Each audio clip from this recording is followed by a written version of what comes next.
Good day, YouTube. Alduin here, back for another video.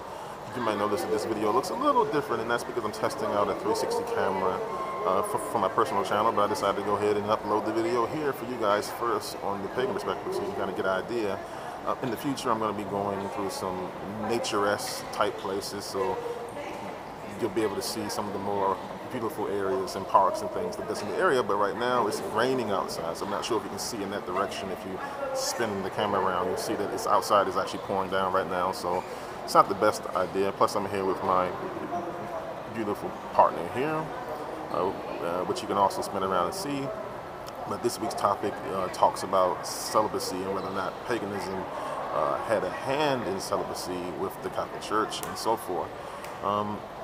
In doing the research for this particular video, I found that there wasn't any direct link to paganism and celibacy, at least not non-Druid paganism, because in my research I did find that a few Druids, there may be a connection with paganism.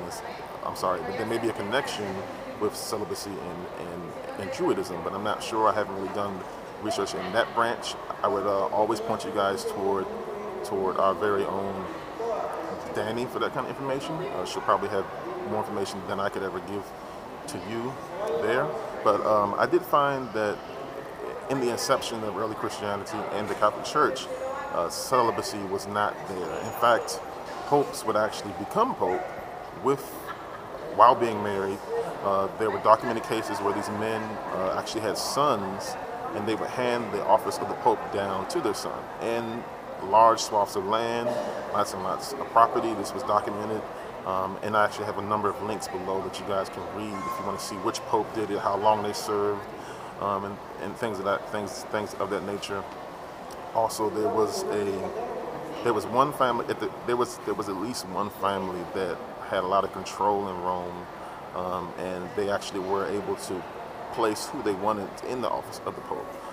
Right around 100 years later, there was a big conference. I'm going to link down to the name of the conference, who attended, and what was decided. But for the most part, the conference there, where the Catholic Church decided that there would be a kind of a rule of celibacy. It's not really law, because it was a decision that the Catholic Church came upon, and that decision can be undone within seconds. Like literally, all the Pope has to do is put out a decree and say that we were now allow married men and women to serve. That can be rescinded in a second.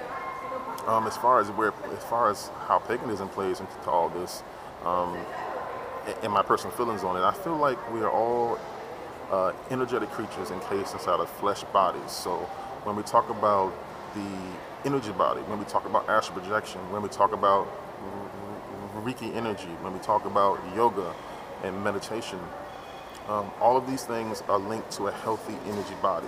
One of the first things that you learn when dealing with magic of any type, for the most part, is that you need to get into some kind of physical exercise regimen that would allow you to relieve stress in your body, allow your body to pull in more resources, food, water, air, and exercise, and remove waste products. When you engage in any type of sex, that gets the body revved up. It's almost like exercise, and I would argue that it causes the energy body to be exercised as well. So to abstain from that is to not live a complete life, in my opinion. It will cause all kinds of mental issues. You've got people who are so pent up that they have actually taken to attacking people and so on.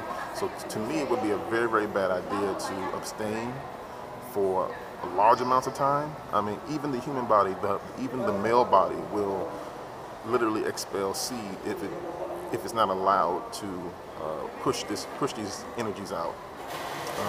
I think it's a real important thing to do once you become of age, to actually work out these chakras, especially the root chakra, because there's so many negative things can happen there if you don't push energy through it at some point. Also, I feel like the idea of a woman being told that she can't engage in this type of behavior, it stems from the old world. It stems from the old world level of thinking, where a man knows best, a woman has to follow what she says.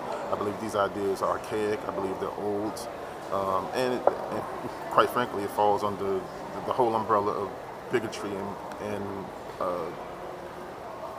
improperly trained males who are trying to control what women do and think and how they interact with their own bodies. So I hope that answers the question. It's a very interesting question. I mean, I know that there's many wild different thoughts on this from the different paths here that we have on the channel.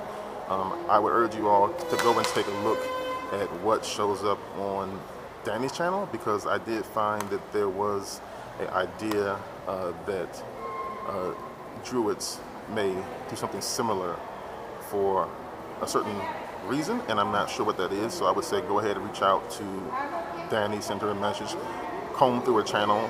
There's probably a lot that you all can learn there if you're interested in the Druid path. That's about all I have right now.